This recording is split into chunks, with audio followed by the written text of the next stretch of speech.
আসসালামু আলাইকুম দর্শক বৃন্দ, আবারও যুক্তরাষ্ট্রের একটি খুব গুরুত্বপূর্ণ খবর। যুক্তরাষ্ট্রের নির্বাচনে বাইডেন প্রশাসন যাওয়ার পরে কে আসলো? ট্রাম্প। ট্রাম্প এসেই একটার পর একটা ওলট পালট বিশ্ব তুলকালাম করে দিল। অবৈধদেরকে বাংলাদেশে পাঠিয়ে দেওয়া হবে, যারা জন্মসূত্রে আমেরিকাতে নাগরিকত্ব পাবে না।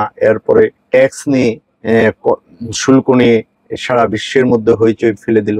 এবার এরকম একটা নিউজ, যে খুব গুরুত্বপূর্ণ নিউজ, সবাই মনোযোগ সহকারে শুনবেন, যে গ্রিন কার্ডধারীদের জন্য নতুন বিপদ। ট্রাম্প কি এবার বৈধদেরও ফেরত পাঠাবেন? এবার বুঝেন ঠেলা। ট্রাম্প কি বৈধদের ফেরত পাঠাবেন? যুক্তরাষ্ট্রে থাকা গ্রিন কার্ডধারীদের জন্য এলো নতুন আতঙ্ক। ট্রাম্প প্রশাসন এবার এমন কিছু করছে যা শুনলে আপনি বলবেন, গ্রিন কার্ড থাকলেই যদি ফেরত পাঠায়, তাহলে পাসপোর্টধারীরা কি উবার চালাবে? চলুন আজকের ভিডিওতে জানি কি হচ্ছে, কেন হচ্ছে, আমরা কি বুঝবো। আশা করি ভিডিওটি শেষ পর্যন্ত দেখবেন দর্শক। সম্প্রতি USCIS, United states citizenship and immigration service থেকে এক আনুষ্ঠানিক বার্তা এসেছে। খুব মনোযোগ, এক আনুষ্ঠানিক বার্তা এসেছে। তারা বলেছে, গ্রিন কার্ড থাকলেই আপনি সুরক্ষিত নন। তাহলে কিভাবে সুরক্ষিত থাকবে? আপনি যদি জাতীয় নিরাপত্তার জন্য হুমকি হিসাবে বিবেচিত হন, তাহলে আপনাকে ফেরত পাঠানো হতে পারে। এখন প্রশ্ন হইল, আমি আমেরিকার জাতীয় নিরাপত্তার জন্য হুমকি না, কিন্তু কেউ মনে করলো যে আমি হুমকি, আমাকে ফেরত পাঠিয়ে দিল, তাহলে কি হবে? তো আপনারা তো বলবেন, আরে ভাই, আপনারা বলবেন, আরে এটা আমেরিকা, এটা বাংলাদেশ না, যাচ্ছে তাই হয়। তাইলে আসুন আরো ভিতরে। ভাবছেন কিসের ভিত্তিতে হুমকি ধরা হবে? তাহলে জানুন কিসের ভিত্তিতে ট্রাম্প প্রশাসন গ্রিন কার্ডধারীদের হুমকি হিসেবে চিহ্নিত করবে। 1, আপনার অনলাইন পোস্ট। 2, আপনার ধর্মীয় বা রাজনৈতিক মতামত। 3, এমনকি আপনি কোন দেশ থেকে এসেছেন সেটাও নিরাপত্তা হুমকি হিসাবে ওনারা ধরবেন। মানে আপনি যদি ভুল করে ফেসবুকে ফিলিস্তিনের জন্য প্রার্থনা করি লেখেন ইউএসসিআইএস, ভাবতে পারে আপনি হুমকি। লাউ ঠেলা। এবার যদি ভেবেই বসে, তাহলে তো আর রক্ষা নেই। এটাকে বলে গ্রিন কার্ড আছে, কিন্তু গেম ওভার।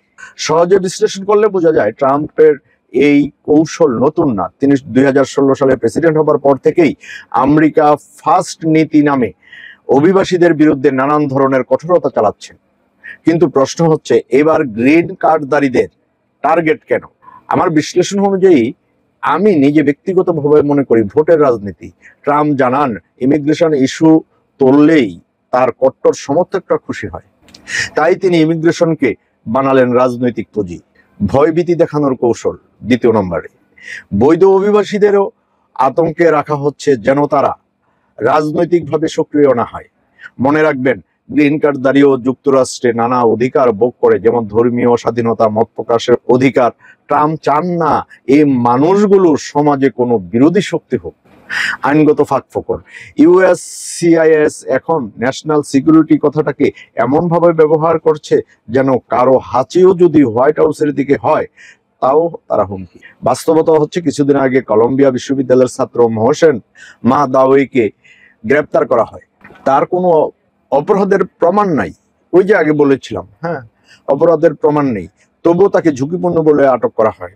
এটাই প্রমাণ করে এখনকার আমেরিকার যুক্তি নয়, সন্দেহই আসল প্রমাণ। এবার বুঝছেন, কোনো যুক্তি নেই। আপনার সন্দেহ হয়েছে, আমার দেশে রাখবো না, পাঠাই দেবো, বাবা তুমি চলে যাও, আমরা তো কিছু করতে পারবো না। ট্রাম্পের এই নীতি দেখে মনে হয় উনি সকালে ঘুম থেকে উঠে আজকে কাকে ফেরত পাঠাবেন এই প্রশ্ন দিয়ে দিন শুরু করে। আর ইউএসসিআইএস এর কিছু কর্মকর্তা যেন এফবিআই না, টিকটক স্ক্রল করে দেখে কে কি শেয়ার করছে, ওটা দিয়ে ধরা হবে। তাই সাবধান ভাইরা। সত্যি কথা বলতে কি, যুক্তরাষ্ট্রের স্বাধীন মত প্রকাশ এখন এমন এক স্বাধীনতা যার দাম হয় ডিপোর্টেশন। ভবিষ্যতে হয়তো গ্রিন কার্ডের পেছনে একটা ওয়ার্নিং থাকবে, subject to certain consolation if you tweet your opinion. আমার নিজের অভিজ্ঞতা থেকে বলি, আপনি যদি যুক্তরাষ্ট্রে বৈধভাবে থাকেন, চেষ্টা করুন অনলাইন অফলাইনে সতর্ক থাকতে। অবশ্যই এটা চেষ্টা করবেন। নিজের বক্তব্য বা মত প্রকাশের ক্ষেত্রে বাস্তবতা বিবেচনা রাখুন। বাজে কোনো দরকারই নেই হিংসা বিদ্বেষমূলক কথা।